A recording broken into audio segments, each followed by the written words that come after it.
दोस्तों नमस्कार। वक्फ कानून को लेकर के पश्चिम बंगाल के मुख्यमंत्री ममता बनर्जी ने नरेंद्र मोदी और अमित शाह के समक्ष एक नई चुनौती रख दिया है। एक तरीके से चैलेंज कर दिया है नरेंद्र मोदी और अमित शाह के सरकार को।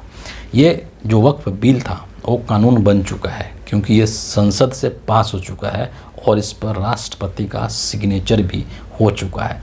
लेकिन कानून बनने के बावजूद भी इस चीज़ को लेकर के पूरे देश भर में विरोध प्रदर्शन हो रहा है। कई राज्यों से विरोध प्रदर्शन की खबरें लगातार आ रही हैं, लेकिन वेस्ट बंगाल के अंदर जिस तरीके से विरोध प्रदर्शन हो रहा है वो बेहद चिंता का विषय है। पश्चिम बंगाल के अंदर ये जो वक्फ कानून का विरोध है ये एक तरीके से हिंसा का रूप ले चुका है और एक हिंसक विरोध प्रदर्शन हो चुका है। पश्चिम बंगाल के अंदर कई ऐसे राज्य हैं जहां पर 11-12 अप्रैल के लगभग हिंसात्मक विरोध प्रदर्शन हुए हैं। मसलन मालदा में हुआ है, मुर्शिदाबाद में हुआ है, 24 दक्षिण परगना में हुआ है, हुगली में हुआ है।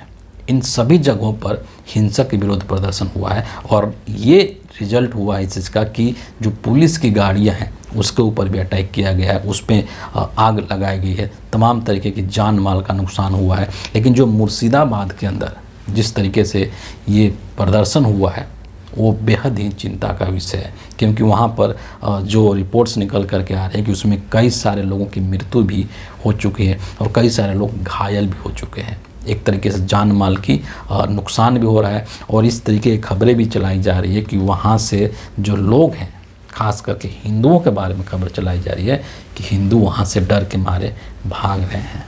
ये जो वेस्ट बंगाल के अंदर सिचुएशन अभी बन चुका है वक्फ कानून को लेकर के, इसको लेकर के कोलकाता हाई कोर्ट ने गाइडलाइन भी जारी किया है और केंद्रीय बलों की वहाँ पर तैनाती भी कर दी है, खास करके जो मुर्शिदाबाद का जो एरिया है वहाँ पर।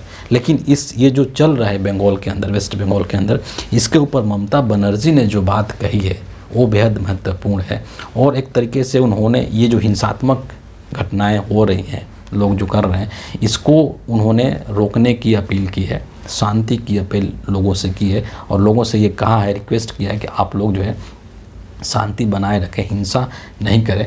और ये जो लोग दंगा भड़का रहे हैं ये बेसिकली राजनीतिक लाभ के लिए दंगा भड़का रहे हैं और इसे समाज की शांति भंग करना चाहते हैं, यही उनका उद्देश्य है। लेकिन हम लोग ऐसा होने नहीं देंगे, है ना। और जो भी लोग इसके गुनाहगार हैं, जो दंगा भड़काने की कोशिश कर रहे हैं, उन लोगों के ऊपर कानूनी कार्रवाई की जाएगी, कठोर कार्रवाई की जाएगी। लेकिन इस बिल को लेकर के ममता बनर्जी ने जो बातें कही है, जो कि मैंने शुरू में कहा कि मोदी शाह के लिए एक चैलेंज उन्होंने रख दिया है, एक चुनौती रख दिया है, वो इस बात को लेकर के उन्होंने सीधे तौर पर ये कह दिया है कि ये जो कानून है वक्फ कानून, इसको केंद्र सरकार ने पास किया है, लेकिन हम अपने राज्य में यानी कि वेस्ट बंगाल के अंदर इस कानून को लागू करने नहीं जा रहे हैं। हम इसको किसी भी कीमत पर अपने राज्य में लागू नहीं करेंगे। ये उन्होंने एक बहुत ज़बरदस्त तरीके से मोदी शाह को घेरने की कोशिश की है वक्फ कानून को लेकर के। ममता बनर्जी ने ये भी कहा है कि चूँकि ये जो कानून है वो भेदभाव वाला है, ये डिस्क्रिमिनेट करता है और इसीलिए हम इस कानून का समर्थन भी नहीं करते हैं। ये कई तरीके के संवैधानिक मूल्यों का उल्लंघन करता है, संवैधानिक अधिकारों का उल्लंघन करता है, इसीलिए हम इसका किसी भी हालत में समर्थन नहीं कर सकते हैं।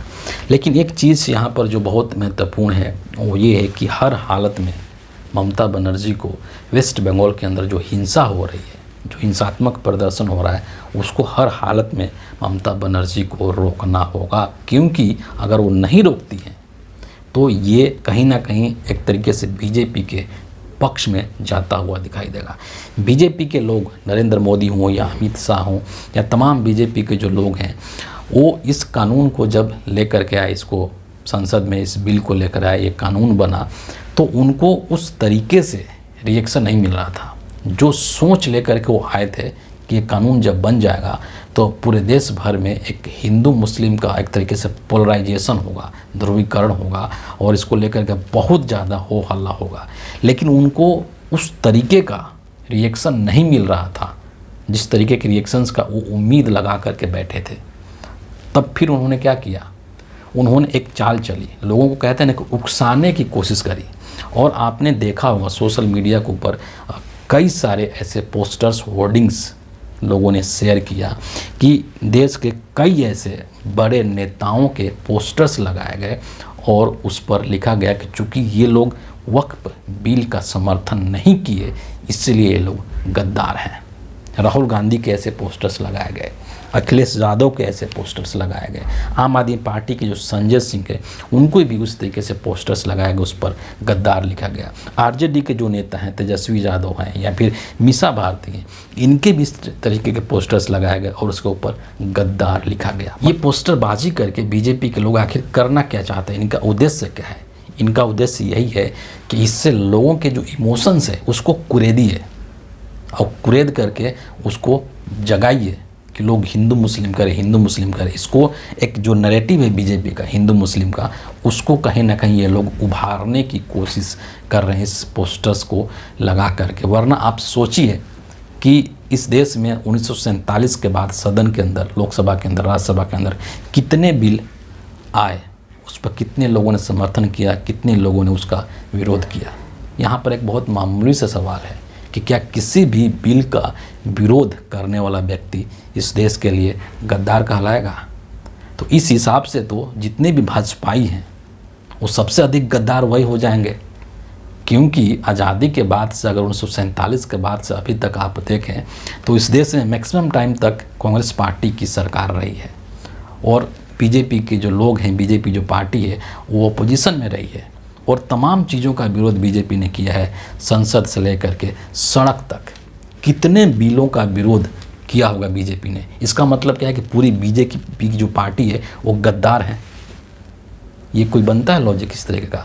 तो इस तरीके की वाहियात चीज़ें जो बीजेपी करने की कोशिश कर रही है कि एक बिल का समर्थन नहीं किया, चूँकि इन लोगों ने, अपोजिशन पार्टी के लोगों ने, चाहे अखिलेश यादव हो या फिर राहुल गांधी हो या फिर आरजेडी के लोग हों या फिर संजय सिंह हो, तो इन्होंने एक बिल का चूँकि विरोध किया, उसका समर्थन नहीं किया है, इसीलिए ये लोग गद्दार हो गए। कितना घटिया और वाहियात किस्म की ये सोच है बीजेपी की। लेकिन इसके पीछे जो सोच काम कर रही है, जो कि मैंने बताया, वो यही है कि लोगों के इमोशंस को कुरेदिए और उनके अंदर हिंदू मुस्लिम का भाव लाइए। क्योंकि ये कानून जो लाया गया, वक्फ कानून, वो लाया ही इसलिए गया है ताकि इसके नाम पर एक बार फिर से देश के अंदर हिंदू मुस्लिम का पोलराइजेशन किया जाए, ताकि बिहार के अंदर जो चुनाव होने वाला है उसमें इस चीज़ का लाभ बीजेपी को मिल सके। इसलिए मैंने कहा कि ये जो बंगाल के अंदर हो रहा है उसको हर हालत में ममता बनर्जी को रोकना होगा। क्योंकि आप तमाम गोदी मीडिया के न्यूज़ चैनल्स को देख लीजिए, वो लोग लग चुके हैं हिंदू मुस्लिम का रंग देने में इसको। देखिए बंगाल से कैसे हिंदुओं का पलायन हो रहा है। वो लोग डराने में लग चुके हैं देश के हिंदुओं को कि देखिए आज जो बंगाल में हो रहा है वही चीज़ देश के दूसरे हिस्सों में भी होगा और हिंदुओं को भागना पड़ेगा। तो यही तो बीजेपी चाहती है, यही तो बीजेपी का पिच है, हिंदू मुस्लिम के नैरेटिव चलाने वाले पिच। तो इस चीज़ को रोकना होगा ममता बनर्जी को। ये ममता बनर्जी का दायित्व है कि वहाँ पर जो लोग भी दंगा कर रहे हैं उनको सख्त से सख्त सज़ा दिया जाए, ताकि बीजेपी अपने मंसूबों पर सफल नहीं हो सके और ये हिंदू मुस्लिम का जो रंग देने की कोशिश की जा रही है वो फेल हो जाए। तो फिलहाल इस वीडियो के लिए इतना ही है। अगर आपको ये वीडियो अच्छा लगता हो तो इसको ज़रूर एक लाइक कर दीजिए, शेयर कर दीजिए और हमारे चैनल को सब्सक्राइब करके बेल आइकन भी ज़रूर प्रेस कर दीजिए। अगले वीडियो में आपसे फिर मुलाकात होगी, तब तक के लिए बहुत बहुत धन्यवाद।